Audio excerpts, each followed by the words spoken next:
আসসালামু আলাইকুম। চলুন প্রতিবাদ বা আন্দোলনে ব্যবহৃত বাক্যগুলোর ইংরেজি জেনে নিই। আমরা বিচার চাই। We want justice. মানুষ আন্দোলনে যোগ দিচ্ছে। People are joining the movement. শিক্ষার্থীরা আন্দোলনের নেতৃত্ব দিচ্ছে। Students are leading the movement. আমরা জবাবদিহিতা চাই। We demand accountability. প্রতিবাদ শান্তিপূর্ণ ছিল।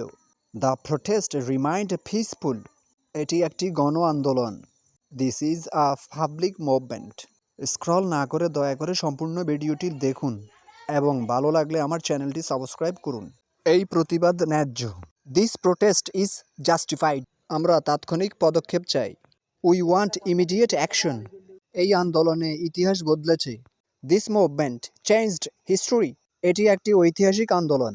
This is a historic movement. এই আন্দোলন গণতন্ত্রকে সমর্থন করে। This movement supports democracy. এটি অধিকারের জন্য একটি লড়াই। This is a fight for rights. এই প্রতিবাদ সমতার জন্য। This protest is for equality.